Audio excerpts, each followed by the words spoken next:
하루 한 알, 작은 습관이 더 건강한 내일을 만듭니다. 안녕하세요. 하루 한 알 MC 안희서입니다. 여러분, 이제 추운 겨울이 가고 벌써 싱그러운 봄이 다가왔는데요. 이런 싱그러운 봄임에도 불구하고 고통에 시달리시는 분들이 있습니다. 바로 감기와 알레르기로 고생하시는 분들인데요. 단순한 감기인지 지독한 알레르기인지 구분하지 않은 채 무분별하게 약을 먹다 보면 오히려 우리 몸이 부담을 느끼게 되는 경우가 많습니다. 그래서 오늘은 증상에 맞는 알레르기 약과 감기 약의 복용법, 그리고 부작용을 줄이기 위한 올바른 복용법을 홍유진 약사님과 함께 알아보도록 하겠습니다. 어서 오세요. 네, 안녕하세요. 네, 반갑습니다. 이렇게 또 오랜만에 뵙게 되었는데요. 네. 정말 날씨가 굉장히 많이 따뜻해진 것 네, 같아요. 네. 그런 만큼 꽃 구경도 가시는 분들도 많으시고 정말 의미 있는 시간을 많이 보내고들 계신 것 같은데 그럼에도 불구하고 감기로 시달리시거나 알레르기나 이런 비염 같은 증상들로 굉장히 힘들어하시는 분들이 많으세요. 그래서 오늘은 저희가 약에 대해서 알아보기 전에 알레르기와 감기의 증상을 조금 더 정확하게 한번 구분하고 시작하면 좋을 것 같습니다. 알레르기와 감기는 증상에서 어떤 차이를 보이는지 궁금합니다. 네, 그 증상 차이를 말씀드리기 전에 알레르기가 도대체 뭘까? 그래서 뭐 보통은 우스갯소리도 알레르기 반응 일으킨다 이런 말이 있듯이 네. 알레르기라는 것은 보통 사람들한테는 전혀 그 유해 물질이 아니에요. 예를 들어서 꽃가루, 그다음에 동물들의 털이라든지, 그다음에 먹는 음식들, 그런 것들은 전혀 해로운 게 아니잖아요. 그렇죠. 그런데 알레르기를 일으키는 사람들 몸에 들어가면 면역 체계가 과민 반응을 일으키는 증상을 알레르기라고 보통 하거든요. 네. 그래서 알레르기에는 여러 가지 증상에 따라 발생하는 곳에 따라 이름이 조금 달라지는데 코에 생기면은 알레르기 비염, 눈에 생기면 알레르기성 결막염, 그다음에 목이나 기관지나 이런 데 생기면 기관지 천식, 아토피성 피부염, 이렇게 또 두드러기, 피부에 생기면 두드러기, 이렇게 말씀을 드릴 수가 있고요. 네.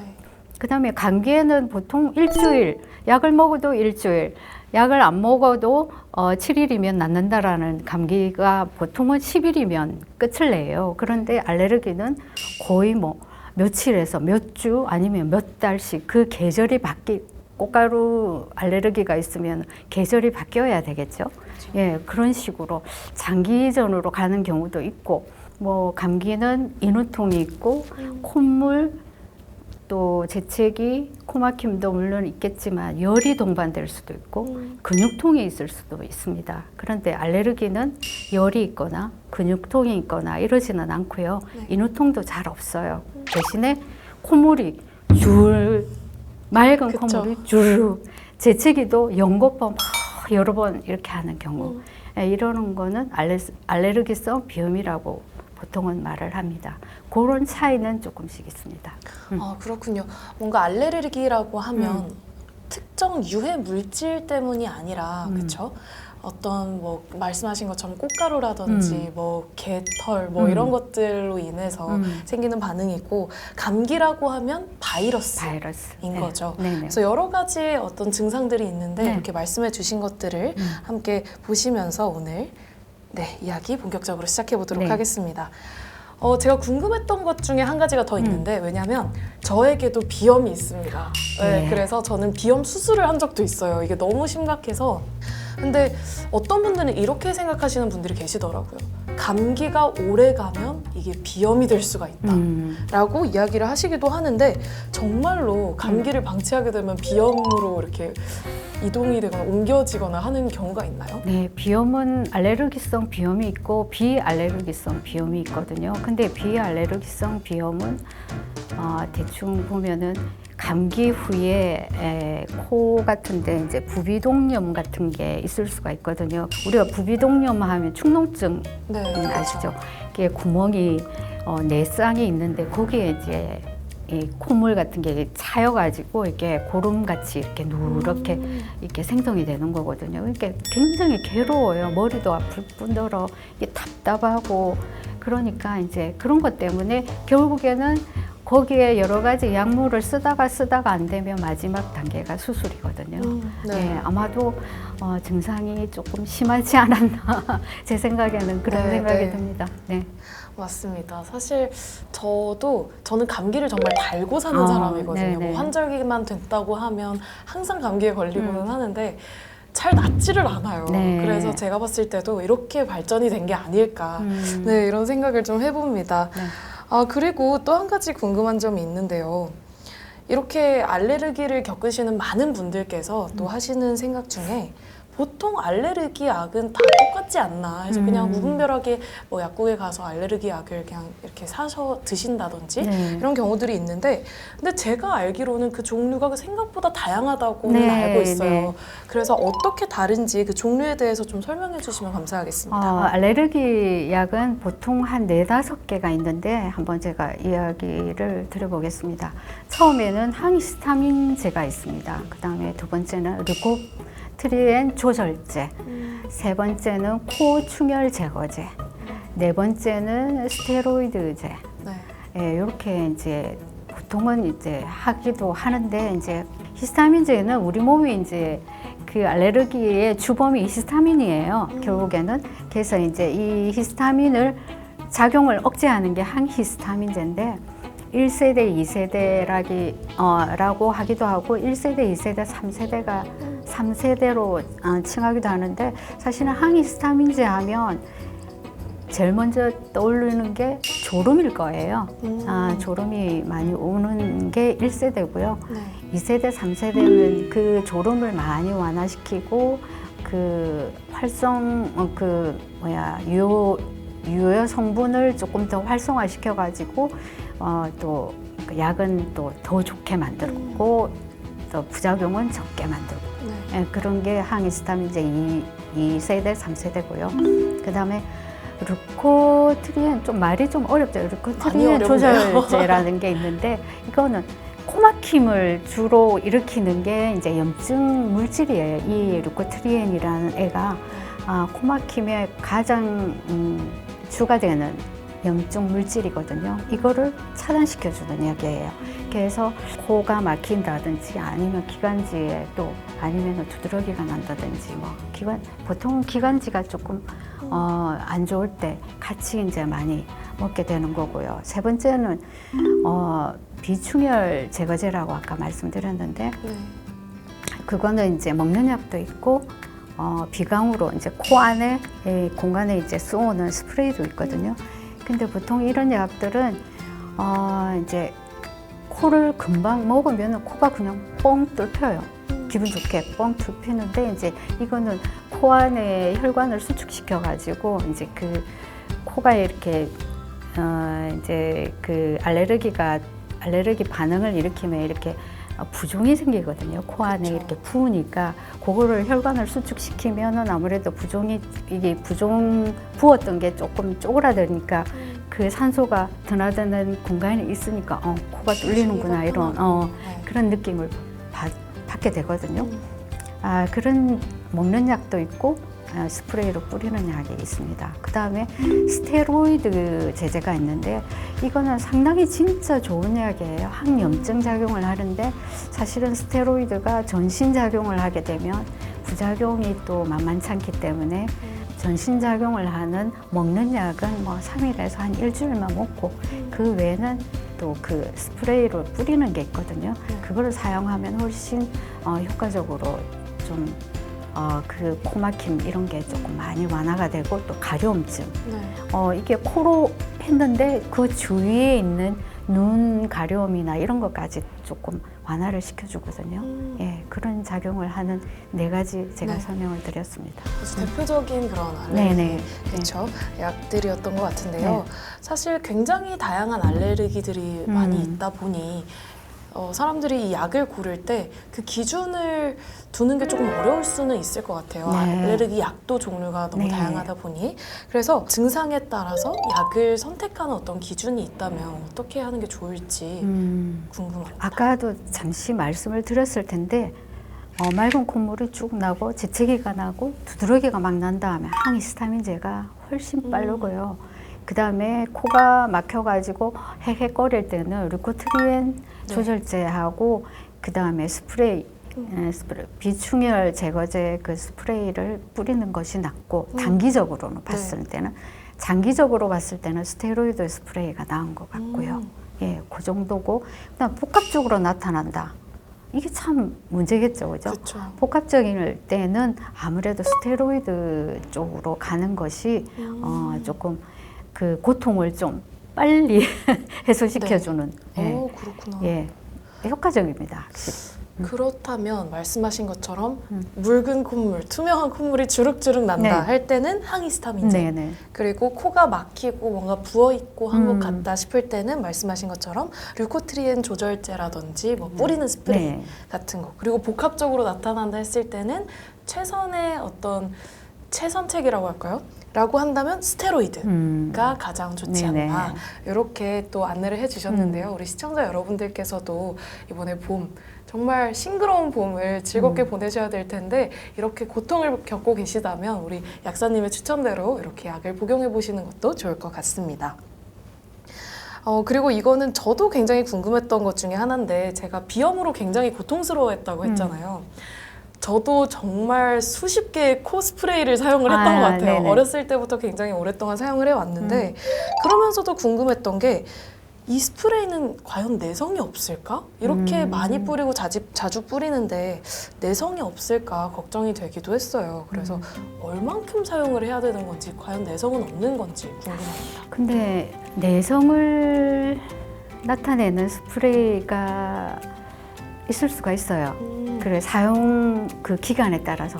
근데 아까 제가 말씀드렸다시피 스프레이가 두 종류가 있다고 말씀을 드렸죠. 네. 스테로이드 스프레이가 있고 또 비충혈 제거제가 있다고 말씀을 드렸는데 주로 비충혈 제거제는 이제 약국에서 일반 의약품으로 살 수 있는 게 있어요.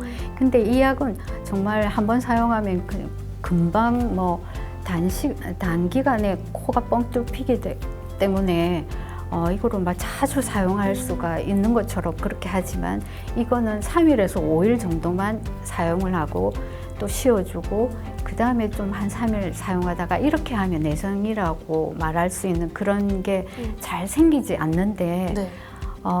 우리는 이걸 반동작용이라고 하거든요. 네. 반동.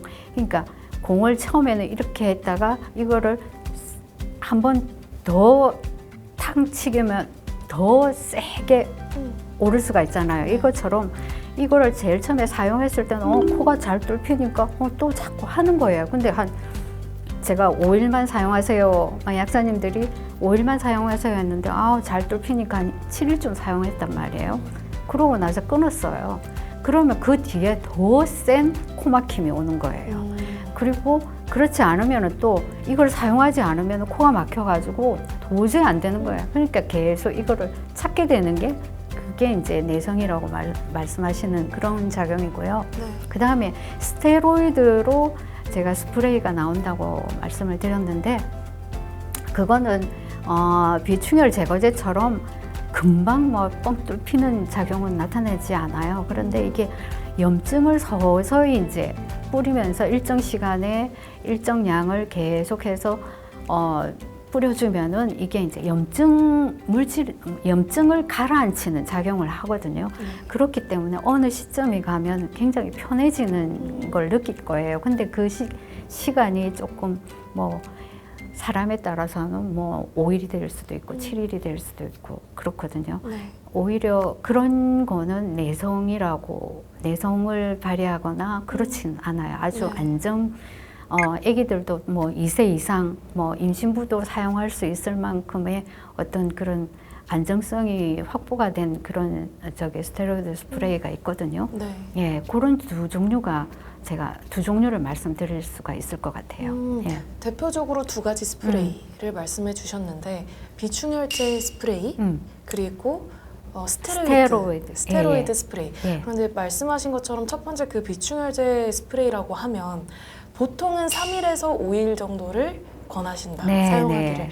그 이상으로 자주 쓰게 되다 보면 내성이라고 할 수 있을 만한 어떤 그런 문제들이 생길 수 있고 반면에 말씀하신 스테로이드 이 스프레이라고 하면 이게 즉각적인 효과보다는 서서히 염증을 네. 줄여나가게 도와주는 그런 스프레이다 보니 오히려 조금 장기간 동안 사용을 하다 보니 내성 반응은 생각보다 없다. 이렇게 네. 네, 이해를 하면 좋을 네. 것 같습니다. 그렇다면요. 이 스프레이 말고도 그냥 이렇게 먹는 알레르기 약들도 있잖아요. 네네.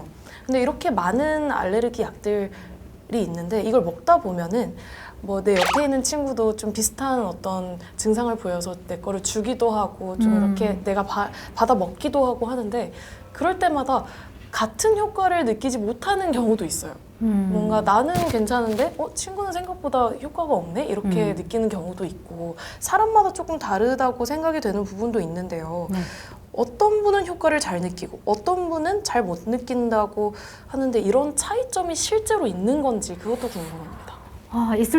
충분히 있을 수가 있죠. 그거는 이제 사람에 따라 그 민감도가, 약에 대한 민감도가 다를 수가 있고요. 그 다음에 약이 이제 일단 흡수가 돼서 대사가 돼서 간에서 대사가 돼서 흡수가 되고 그 다음에 소변으로 배설이 되는 과정에서 어떤 사람은 대사가 빠르게 일어나는 사람이 있고 어떤 사람은 천천히 일어나는 사람이 있고 뭐 다른 음식물이라든지 아니면은 다른 약품이라든지 이런 거를 같이 먹었을 때는 또 확연하게 또 다를 수가 있고요.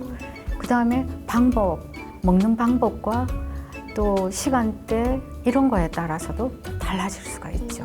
뭐 체중이라든지 뭐 어떤 그런 것도 다 다를 거 아니에요. 그러니까 그런 것도 고려를 하면은 조금 달라질 수가 있죠. 예. 그러니까 무조건 동일한 효과를 내지는 않을 수 있다. 네네. 사람의 체질에 따라 네. 좀 달라질 수 있다. 네. 좋습니다. 이렇게 저희가 알레르기에 대해서 조금 자세히 한번 알아봤다면 이번에는 알레르기와도 굉장히 비슷한 것 같은 감기. 네, 감기로 한번 넘어가 보도록 하겠습니다. 말씀드린 것처럼 알레르기만큼이나마 감기에 걸리시는 분들도 굉장히 많으세요. 네. 근데 사실 이 감기약이라고 하면 성분이 조금 더 복잡하기도 하고 해서 부작용이 조금 더 많이 나타날 수도 있다고 생각을 하는데요. 이 성분에 따라 어떻게 감기약이 또 나뉘는지 이런 것도 궁금합니다. 그러면은 제가 이제 일반적으로 약국에서 판매하는 종합 감기약을 기준으로 해서 한번 말씀드려 보겠습니다. 일단은 해열 진통제가 들어갈 것이고요. 그 다음에 항히스타민제가 들어갈 것입니다. 이거는 콧물, 코막힘, 재채기. 그 다음에 진해고담제는 기침이라든지 가래가 있을 때는 진해고담제를 먹어야 되니까 그 성분도 들어갈 것이고요. 그 다음에 또 카페인이 들어갈 수도 있고 안 들어갈 수도 있습니다. 예, 그런 종류가 여러 가지, 그렇게 한 5종류 이렇게 들어갈 수가 있는데, 그것이 이제 뭐 감기가 제일 처음에 아유 으슬으슬해. 보통은 그렇게 이야기하잖아. 오늘 조금 컨디션 안 좋아. 뭐 오한이 들고 으슬으슬해. 뒤에 뭐 진짜 얼음을 넣은 것 같아. 맞아. 뭐 이런 식으로 할 때 종합 감기약을 먹는 것보다는 단일 제제를 먹어서 그 증상을 없애는 것이 오히려 좋지 않나 하는 사람도 있어요. 그런데 복합적으로 감기가 왔는데 한 2, 3일 지났단 말이에요. 그 단계가 지나고 막 콧물도 줄줄 나, 그다음 목도 뜨끔뜨끔해, 그 다음에 또 열감도 조금 있는 것 같아. 이런 식으로 했을 때는 종합감기약을 또 권할 수도 있고요. 아니면 약국에 가서 내 증상을 이야기하고 여기에 맞는 거를 조금 거기서 추천받는 게 오히려 좋지 않을까 그런 생각이 듭니다. 좋습니다. 사실 일반적으로 감기에 걸리면 보통은 약국에 가서 그냥 종합감기약 주세요 이렇게 해서 되게 많이들 사시잖아요. 저도 실제로 굉장히 많이 구매를 하고 있기도 하고 자주 복용을 하고도 있는데 아주 대표적인 감기약인 만큼 또 궁금한 게 있는데 그럼 종합감기약에는 해열 진통제 성분이 좀 들어가 있는 건가요? 네, 아세트아미노펜이나 아니면은 해열 진통제는 아세트아미노펜이 많이 들어가 있고, 그 다음에 진통 소염제가 또 이제 NSAID계라고 해서 비스테로이드성 진통소염제가 들어가게 되어 있거든요. 보통은. 예. 그럼 이 해열 진통제라고 했을 때 사실 또 이런 이야기가 있어요. 해열 진통제의 성분은 간을 손상시킬 수도 있다. 이런 이야기가 많아서 좀 걱정이 되시는 분들도 많이 계실 것 같아서 네. 이거에 대해서 한번 이야기해 주시면 감사하겠습니다. 간 손상이 걱정되는 게 아마도 해열 진통제 중에 아세토아미노펜일 텐데요. 이거는 사실은 흡수가 돼서 간에서 대사가 되거든요. 간에서 대사가 되고 이제 신장으로 빠져나갑니다. 그러면서 독성이 약간 발생을 해요. 그런데 우리가 건강한 간과 신장을 가진 사람에게는 별 문제가 되지 않습니다. 왜냐하면 그 전날 술을 많이 먹었다. 그 다음에 아니면은 아세토아미노펜 용량을 과하게 먹었다. 뭐 이런 경우가 있지 않겠습니까? 이럴 때는 내 간도 지금 힘들어요. 술을 해독하는데 힘들어요. 그 다음에 과량 들여온 그 아세토아미노펜 해독하는데 힘들어 죽겠는데 또다시 또 독성 물질이 발생하는 그것까지 처리할 수 있는 여력이 안 되면은 독성 물질이 간이 손상이 갈 수는 있겠죠. 그래서 허용량, 최대 허용량이라는 게 있습니다. 근데 아세토아미노펜은 4,000mg이거든요. 그게 보통 500mg에 보통 시중에 나오는 게 500mg이니까 8알. 예. 그거를 뭐 계속 맨날 며칠 먹지는 않을 거잖아요. 그렇죠. 그러니까 요까지만 먹어라. 그런 거죠. 일반적인 이런 상황에서는 생각보다 굉장히 예, 안심을 해도 되는 예. 그런 그리고 상황인 것 같아요. 기본적으로 간 질환이 있는 분들이 있어요. 네. 그런 분들은 조금 조심을 하시는 게 좋겠죠. 그렇죠. 간 기능이 떨어져 있는 분한테는 굳이 아세토아미노펜을 권하지 않고 다른 NSAID 계통 그런 진통 소염제를 권하는 경우도 있습니다. 예. 그러니까 특별히 내가 간에 어떤 질환이 있다든지 아니면 정말 평소에 항상 과음을 한다 뭐 이런 상황이 아니라고 한다면 또 그 전날에 너무 과음을 했다 뭐 이런 상황이 아니라고 한다면 안심을 해도 좋을 것 같습니다. 네, 보통 술 많이 먹고 아침에 일어나니까 머리가 너무 아파요. 옆에 있으니까 타이레놀이 보이는 거예요. 까먹으면 안 된다는 거죠. 예. 굉장히 이거 빈번하게 일어날 수 있는 그런 그렇죠. 상황일 것 예. 같은데 요거는 항상 조심을 하셔야 될 것 같습니다. 네. 정말 회식 자리도 많을 것이고 이렇게 술자리에 참석하다 보면 다음날 굉장히 고통스러워서 자연스럽게 먹을 수도 네. 있는데요. 그때를 조심하셔야 될 것 네. 같습니다. 네, 이렇게 조심을 하신다면 조금 더 안전하게 약을 복용하실 수 있을 것 같고요. 그리고 또 이런 약들을 먹다가 보면요. 감기약뿐만이 아니라 아까 말씀하신 것처럼 그것 말고도 사실 궁금한 게 조금 많이 있어요. 네. 얘는 뇌에서는 어떤 작용을 하느냐. 각성 작용을 해요. 깨어있는 거. 부작용이 나타날 때가 있을 수 있다고 생각을 해요. 이런 경우에는 빨리 내 자가 진단을 하지 말고 빨리 응급실로 가는 게 좋을 것 같아요. 참고하시면 될 것 같습니다. 제가 보니까